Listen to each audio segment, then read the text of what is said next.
Hello दोस्तों, सितारे global point में आपका स्वागत है। तो अगर आप भी क्लास 10th में पढ़ रहे हो तो अगर आपका भी एग्ज़ाम त्रैमासिक का था तो यहाँ पर जो बिहार बोर्ड की तरफ से जो त्रैमासिक परीक्षा लिया गया है उसका हम आज आपको आंसर की बताने वाले हैं। तो देखिएगा, सामाजिक विज्ञान का जो है आंसर की किस प्रकार से आपको जो है याद करना है। देखिए, और यहाँ पर देखिए कि आपका कितना क्वेश्चन बना है। यहाँ पर देखिए 70 क्वेश्चन दिया जाता है बिहार बोर्ड की तरफ से अभी वर्तमान पैटर्न के अनुसार, और यहाँ पर जो आपको होता है कि 40 क्वेश्चन को बनाना होता है। तो काफ़ी आसान प्रश्न पूछा गया है। अगर आप अच्छे से तैयारी करते होइएगा तो आपका क्वेश्चन ज़रूर बना होगा। तो चलिए हम लोग आगे की ओर बढ़ते हैं, अगला प्रश्न यानी कि प्रश्न की ओर बढ़ते हैं। तो यहाँ पर सबसे पहला जो आपका प्रश्न आया था कि निम्नलिखित में से किसने गैरीबाल्टी की जीवनी को जो है लिखी है ना। तो यहाँ पर जो आपका राइट आंसर होगा लाला लाजपत राय हो जाएगा। इन्हें हम बिहार केसरी के नाम से भी जानते हैं। इन्हें किस नाम से जानते हैं तो आपको याद रखना है, इन्हें बिहार केसरी के नाम से जाना जाता है। किनको? लाला लाजपत राय को। तो ये बातें हमने आपको बताया है, तो ये आपको ज़रूर याद होगा। गैरीबाल्टी के बारे में बात करें तो गैरीबाल्टी पेशे से क्या थे, तो ये आपको याद रखना है, नाविक थे। गैरीबाल्टी का संबंध जो है आपका इटली के एकीकरण से हो जाएगा, है ना। जब हम लोग इटली का एकीकरण पढ़ते हैं तो गैरीबाल्टी के बारे में उस समय जानेंगे। तो चलिए अगला प्रश्न की ओर बढ़ते हैं। अगला प्रश्न आप देखिएगा, तो अगला प्रश्न जो है आपका जलबेराइन संस्था की स्थापना का उद्देश्य क्या था, है ना। तो जो दूसरा क्वेश्चन है आपका कि जलबेराइन संस्था का स्थापना का उद्देश्य क्या था, है ना। तो ये आप याद रखिएगा, यहाँ पर जो है आर्थिक हितों की सुरक्षा हो जाएगा। आपका option number A is the right answer हो जाएगा। वहीं पर बात करें जलबेराइन एक कैसी संस्था थी, तो एक व्यापारिक संस्था थी जलबेराइन, है ना। तो जलबेराइन एक व्यापारिक संस्था थी और इसको विकसित किसने किया था, तो प्रसा ने, है ना। प्रसा ने इसकी स्थापना किया था। और वहीं बात करें इसकी स्थापना 1834 ईस्वी में हुई थी। तो ये सारा आपको डिटेल में याद रखना है। ये अगर आप याद रखते हैं डिटेल से तो आपकी एक भी क्वेश्चन एग्जाम में छूटने वाला नहीं है। चलिए अगला प्रश्न की ओर बढ़ते हैं। हम एक्सप्लेन क्यों यहाँ पर कर रहे हैं, क्योंकि यहाँ पर देखिएगा आने वाला एग्ज़ाम में भी ये सारा प्रश्न जो है आपको काम देगा। तो देखिए अगला प्रश्न आप देखिएगा, तो यहाँ पर देखिए अगला प्रश्न क्या है, यूनान के स्वतंत्रता संग्राम में किसकी पराजय हुई थी। बहुत ही आसान प्रश्न है, यानी कि तुर्की की ऑटोमन साम्राज्य की पराजय हुई थी। यूनान की स्वतंत्रता संग्राम की बात करें तो यह कब से कब तक चला, ये आपको याद रखना है, 1821 से 1829 तक चला था, है ना। तो यूनान की स्वतंत्रता संग्राम जो है कब से कब तक चला, तो 1821 से 1829 ईस्वी तक चला था। ये आप याद रख सकते हैं। और यहाँ पर देखिएगा कि इसके बाद जो है कस्तूनिया का जो संधि होता है ना, तो कस्तूनिया की संधि भी आप याद रखिएगा। कस्तूनिया की संधि कब होती है, तो 1832 ईस्वी में। तो ये सारा अगर प्रश्न आपको याद है तो आपसे एग्जाम में क्वेश्चन नहीं छूट पाएगा। तो चलिए हम लोग अगला प्रश्न की ओर बढ़ते हैं। अगला प्रश्न देखिएगा कि लेनिन का उत्तराधिकारी कौन बना था। तो ये आपको मालूम होगा कि जब लेनिन की मृत्यु हो जाती है 1924 ईस्वी में। कब होती है लेनिन की मृत्यु, 1924 में। फिर रूस में जो उत्तराधिकारी इनका बनता है वो स्टालिन बनता है। कौन बनता है, स्टालिन, है ना। तो ये आप याद रखिएगा। लेनिन के बाद क्या आता है, स्टालिन आ जाएगा यहाँ पर। ये आपका राइट आंसर हो जाएगा। अब देखिएगा लेनिन के बारे में, तो इन्होंने ही नई आर्थिक नीति की स्थापना किया था, नई आर्थिक यानी कि नेप की स्थापना किया था। और भी जो है इनकी लेनिन जो है और क्या चीज़ का स्थापना किया था आपको याद रखना है। तो लेनिन जो है क्या चीज़ का स्थापना किया था आप बताइएगा। तो चलिए अगला प्रश्न की ओर बढ़ते हैं। अगला प्रश्न आप देख लेते हैं, क्रीमिया के युद्ध में किसकी पराजय हुई थी। तो क्रीमिया के युद्ध में जो है किसकी पराजय हुई थी ये आपको बताना है। बताइए क्रीमिया के युद्ध में जो है किसकी पराजय हुई थी। यहाँ पर जो आपका राइट आंसर हो जाएगा रूस। क्या हो जाएगा, रूस आपका राइट आंसर हो जाएगा। क्रीमिया के युद्ध में किसकी पराजय हुई थी, तो रूस की पराजय हुई थी। रूस के खिलाफ और भी मतलब कौन कौन देश युद्ध कर रहे थे, तो देखिएगा फ्रांस थे, उसके बाद देखिएगा तो ब्रिटेन थे, ब्रिटेन के बाद देखिएगा फ्रांस, ब्रिटेन, ये सब देश जो है रूस के खिलाफ थे, और तुर्की, है ना। तो इस समय यानी कि किसकी पराजय हो गई थी, रूस की पराजित हो गई थी। और क्रीमिया का युद्ध जो है कब से कब तक चला था, तो 1853 से 56 तक चला था। तो ये सब प्रश्न आप याद रख सकते हैं। अगर ये सब आप स्क्रीनशॉट खींच लीजिएगा तो अच्छा रहेगा। चलिए अगला प्रश्न की ओर बढ़ते हैं। अगला प्रश्न आप देखिएगा, यंग यूरोप, है ना, यंग यूरोप की स्थापना किसने किया, तो ये मेजनी ने किया था। हम आपको बताए थे कि देखिए मेजनी ने यंग इटली की स्थापना किया, यंग इटली की स्थापना किया था। यंग इटली की स्थापना 1831 आपको याद रखना है। देखिए डेट हम लिख देते हैं, आप इसे स्क्रीनशॉट ले लीजिएगा, है ना। यंग यूरोप की स्थापना मेजनी ने कब किया, तो यंग यूरोप की स्थापना जो है मेजनी ने 1834 ईस्वी में किया था। कब किया? तो 1834 आपको याद रखना है। ये सारा डेट एग्ज़ाम में आपको पूछा गया है। यंग यूरोप के यंग फ्रेंड्स ऑफ इटली, एक संगठन इन्होंने बनाया, फ्रेंड्स ऑफ इटली, है ना। तो फ्रेंड्स ऑफ इटली संगठन की स्थापना इन्होंने कब किया था? ये भी आपको याद रखना होगा, है ना। तो फ्रेंड्स ऑफ इटली संगठन की स्थापना इन्होंने 1851 ईस्वी में किया था, है ना। तो ये सारा आप इसे ज़रूर याद रखिएगा। तो चलिए हम लोग अगला प्रश्न की ओर बढ़ते हैं। अगला प्रश्न आप देखिएगा, विक्टर एमेनुअल ने प्रधानमंत्री पद पर किसे नियुक्त किया, है ना। तो अगला प्रश्न है, विक्टर एमेनुअल ने प्रधानमंत्री पद पर किसे नियुक्त किया था? तो यहाँ पर जो आपका राइट आंसर होगा, इन्हीं का मित्र था विक्टर एमेनुअल का काउंट काबूर, है ना। तो काउंट काबूर को प्रधानमंत्री पद पर नियुक्त करता है। तो ये आप जरूर याद रखिएगा, विक्टर एमेनुअल ने प्रधानमंत्री पद पर किसे नियुक्त किया था? तो काउंट काबूर को, है ना। तो आपका right answer option number B चला जाएगा। अगला प्रश्न बोलते हैं, रूस में जार का अर्थ क्या है? ये हमने कई बार आपको बताया है, रूस का सम्राट। क्या हो जाएगा? रूस का सम्राट। रूस में जार किसको बोलते थे? तो रूस के सम्राट को ही जार बोला जाता था, है ना। तो ये आप जरूर याद रखिएगा। अगला प्रश्न की ओर बढ़ते हैं। अगला, वियना कांग्रेस की संधि। आपको मालूम होगा वियना कांग्रेस की जो संधि है वो 1815 में हुआ था, जब वाटरलू का युद्ध होता है, जिसमें मतलब यहाँ पर देखिएगा मेटरनी की हार हो जाती है। नेपोलियन यानी कि जो नेपोलियन बोनापार्ट थे, है ना, उनकी हार हो जाती है नेपोलियन बोनापार्ट की, है ना, वाटरलू के युद्ध में। तब यहाँ पर मेटरनिक इसका अध्यक्षता करता है। और देखिए अब मेटरनिक ही ऑस्ट्रिया का चांसलर रहता है, ये भी आप याद रखिएगा, है ना। तो ऑस्ट्रिया का चांसलर मेटरनिक था। अगला प्रश्न की ओर बढ़ते हैं। अगला प्रश्न आप देखिएगा, किस संधि के साथ जर्मनी का एकीकरण पूरा हुआ था? तो देखिए एड्रियानोपल की संधि गलत हो जाएगा, वर्साई की संधि भी नहीं होगा, वर्साई की संधि भी नहीं, फ्रैंकफर्ट की संधि, जो कि आपका 1871 में हुआ। इसके तहत ही जर्मनी का एकीकरण कंप्लीट हुआ था। और देखिएगा अंतिम जो युद्ध होता है सेडान का युद्ध, है ना। तो सेडान के युद्ध कब होता है? 1870 में, आपको याद रखना है। और सेडोवा का युद्ध कब हुआ? सेडोवा का युद्ध, है ना, ये भी आपको याद रखना है। तो सेडोवा का जो युद्ध हुआ था वो आपका कब हुआ था? 1866 में। कब हुआ था? 1866 में। ये डाटा सब याद रखिएगा आप। चलिए अगला प्रश्न की ओर बढ़ते हैं। अगला प्रश्न आप देखिएगा, तो 1917 में रूसी क्रांति के समय 1917 में रूसी क्रांति के समय किस जार का शासन था? तो यहाँ पर आपका क्या हो जाएगा आंसर? 1917 में रूसी क्रांति के समय जार निकोलस की शासन था, है ना, जार निकोलस द्वितीय हो जाएगा। आपका right answer option number B हो जाएगा। तो चलिए अगला प्रश्न की ओर बढ़ते हैं। 1917 में देखिएगा 2 बार क्रांति होती है रूस में, तो ये भी आप याद रखिएगा। चलिए अगला प्रश्न की ओर बढ़ते हैं। बोल्शेविक क्रांति को किस नाम से जाना गया है? तो अक्टूबर क्रांति के नाम से जाना गया। आपका ऑप्शन नंबर सी आंसर सही हो जाएगा। अगला प्रश्न की ओर बढ़ते हैं। अगला प्रश्न देखिएगा, सोवियत संघ का विघटन कब हुआ था? तो सोवियत संघ का विघटन जो है 1991 में हो जाता है। हम आपको बताए थे शीत युद्ध के बारे में। क्या बताए थे? कि शीत युद्ध, है ना। तो शीत युद्ध देखिएगा कब से कब तक चला था, आपको याद होगा 1945 से लेकर के 1991। 1945 से 1991 तक चला था। जब सोवियत संघ का विघटन होगा तो हमने आपको बता दिया था कि ये शीत युद्ध समाप्त हो जाएगा, है ना। तो यानी कि सोवियत संघ का क्या हो जाता है? विघटन।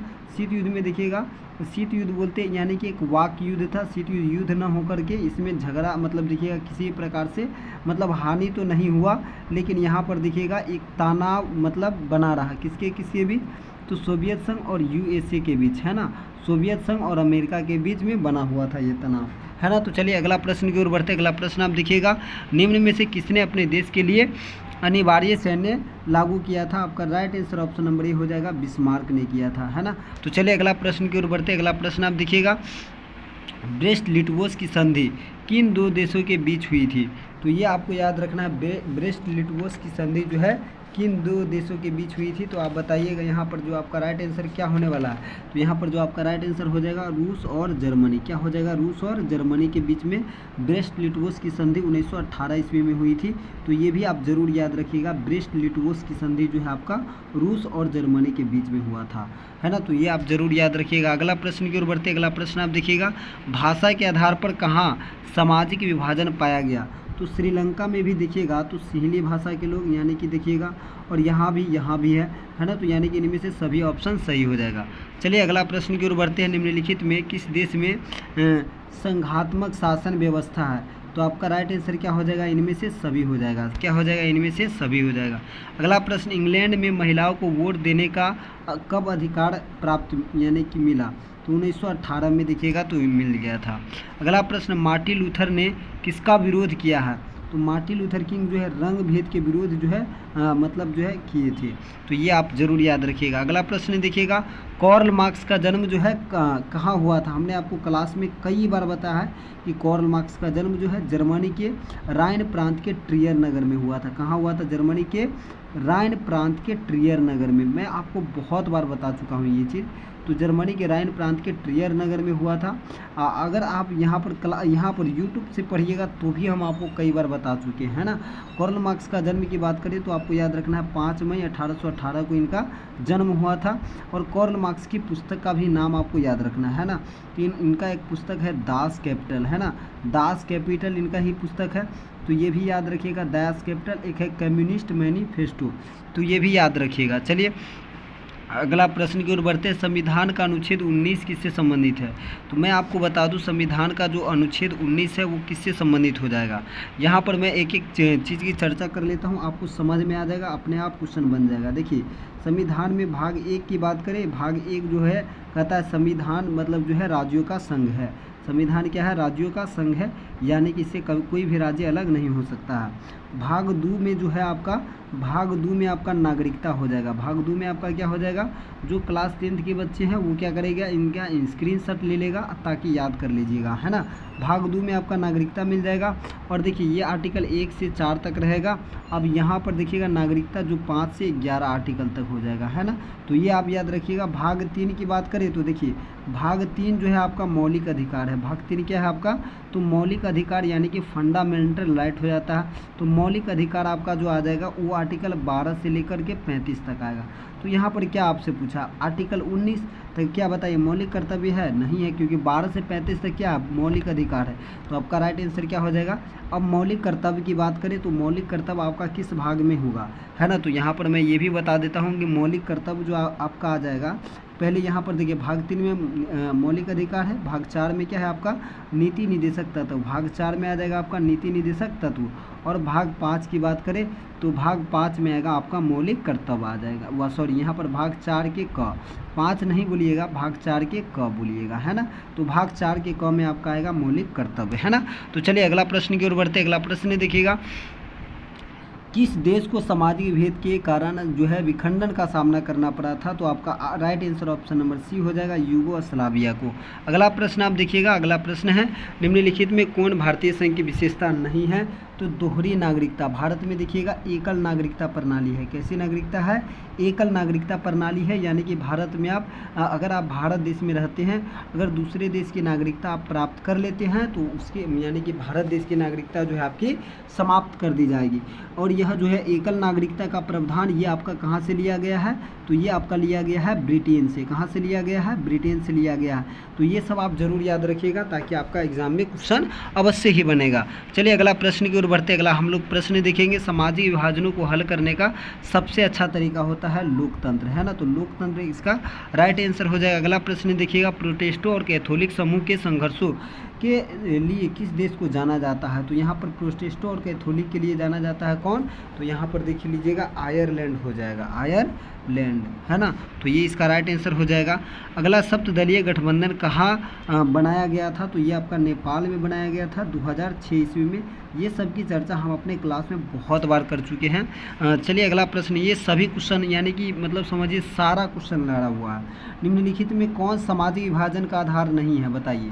तो देखिए आप थोड़ा भी दिमाग, अगर आप पढ़ने वाले स्टूडेंट हैं तो थोड़ा भी दिमाग लगाइएगा तो यहाँ पर बनेगा। देखिए सामाजिक विभाजन का आधार पूछ रहा है कौन नहीं है, क्या धर्म नहीं है, बिल्कुल है। जब देखिएगा धर्म में भेदभाव होगा तो समाज का विभाजन हो जाएगा, तो ये भी ऑप्शन आपका गलत हो गया। यहाँ पर देखिए भाषा, क्या भाषा नहीं है, बिल्कुल भाषा है। अगर भाषा में यहाँ पर देखिएगा भाषा अलग अलग है तब भी सामाजिक विभाजन हो सकता है। यहाँ पर देखिए मानवता, हाँ मानवता में क्या है, नहीं हो सकता है। अगर आप यानी कि मानवता का रुख अपनाइएगा, मानवता का रास्ता अपनाइएगा तो यहाँ पर सामाजिक विभाजन नहीं हो सकता है ना। बाकी जाति से भी सामाजिक का विभाजन होता है, तो आपका right answer option number C में चला जाएगा। अगला प्रश्न की ओर बढ़ते हैं आप। अगला प्रश्न देखिएगा, कि भारत में न्यायपालिका जो है किस प्रकार की संस्था है। मैं आपको बता देता हूँ, जो सरकार होती है वो सरकार का जो संस्था होता है वो होता है कार्यपालिका, विधायपालिका और न्यायपालिका होता है।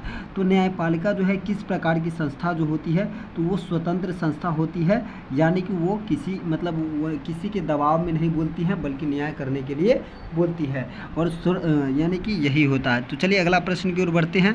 अगला प्रश्न आप देखिएगा, तो अगला प्रश्न है निर्माण कार्य में निम्न में से कौन मतलब किस क्षेत्र का हिस्सा होगा।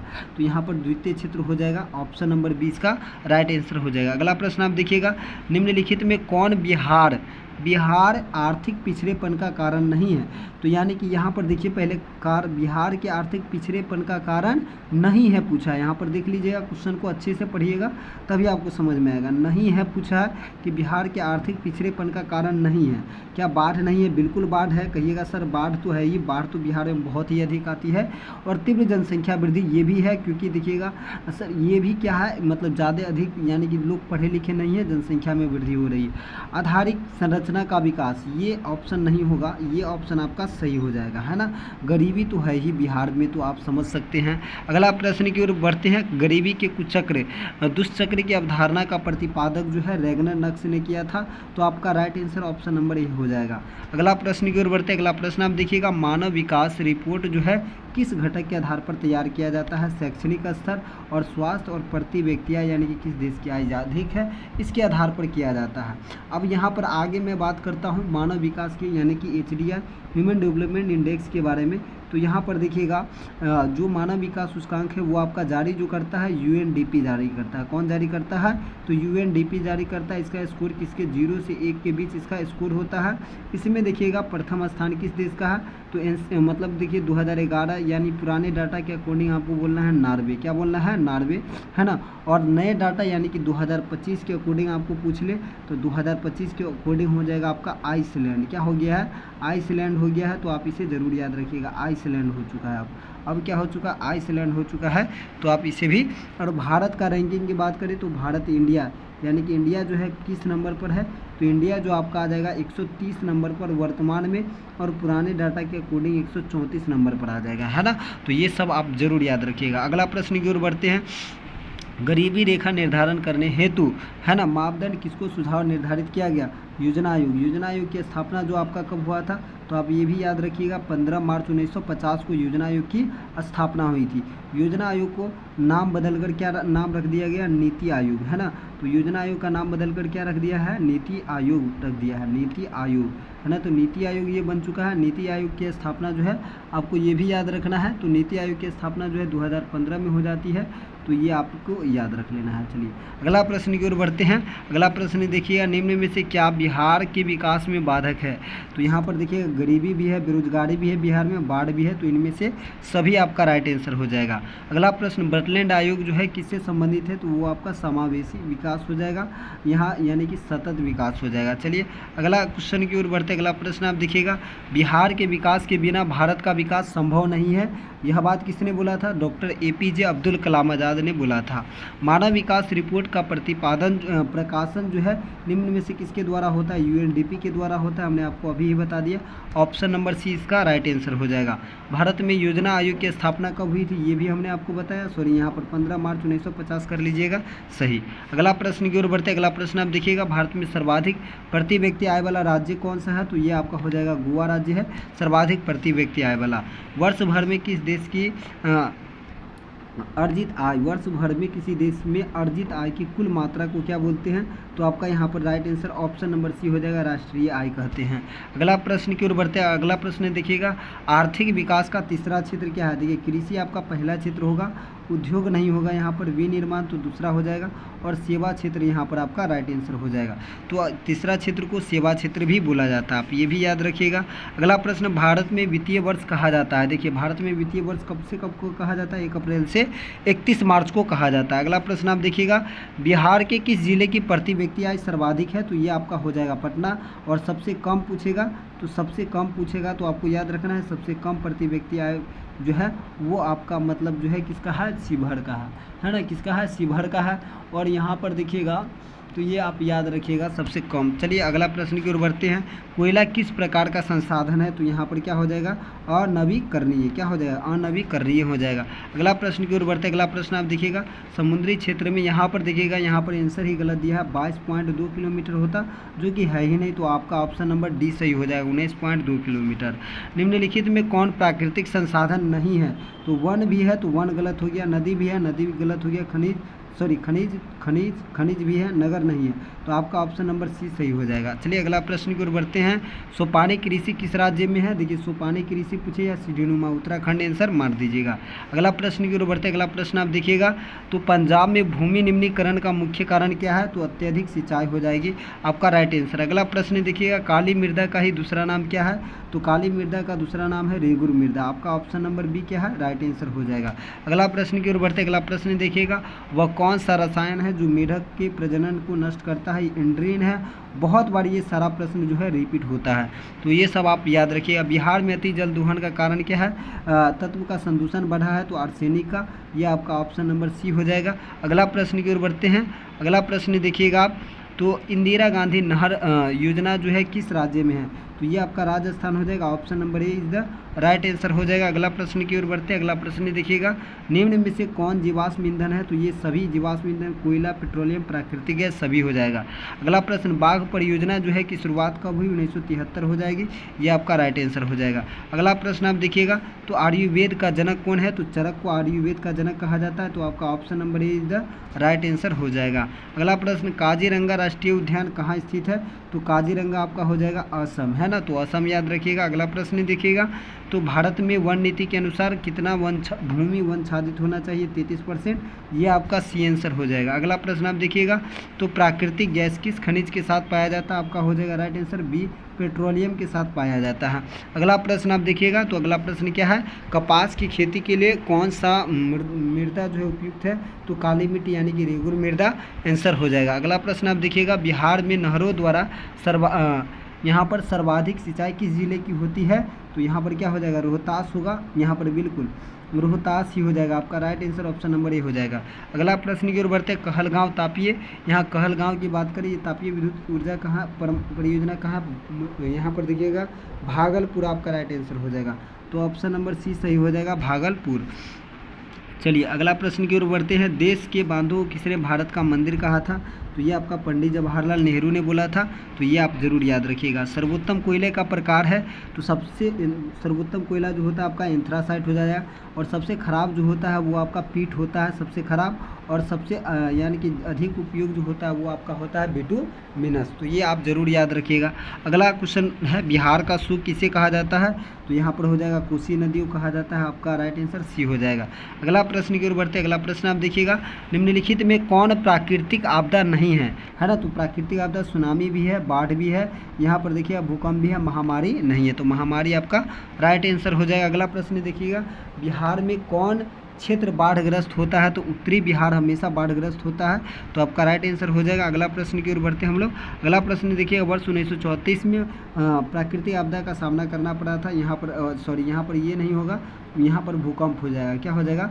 भूकंप हो जाएगा, आपका राइट आंसर। अगला प्रश्न आप देखिएगा, तो निम्न में कौन मानव जनित आपदा है? तो देखिए ये सांप्रदायिक दंगा भी मानव के द्वारा होता है, आतंकवाद भी, महामारी भी, है ना। यहाँ पर देखिएगा महामारी जो है ना वो व्यक्तियों के द्वारा तो नहीं ही होता है, और मानव जनित आपदा पूछा है, देखिए आतंकवाद है ना, आतंकवाद तो है ही, और सांप्रदायिक दंगा, महामारी नहीं होगा।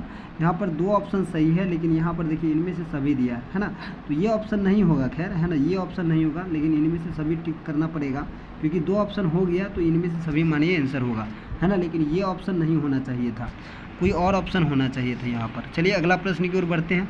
सुनामी का प्रमुख कारण क्या है? सुनामी का प्रमुख कारण यहाँ पर क्या हो जाएगा? आपका समुद्र में भूकंप आना, ये हो जाएगा आपका राइट आंसर। अगला प्रश्न की ओर बढ़ते हैं। भाखड़ा नंगल परियोजना किस नदी पर है बनी है? तो सतलज नदी पर बनी है, तो आपका right answer option number B हो जाएगी।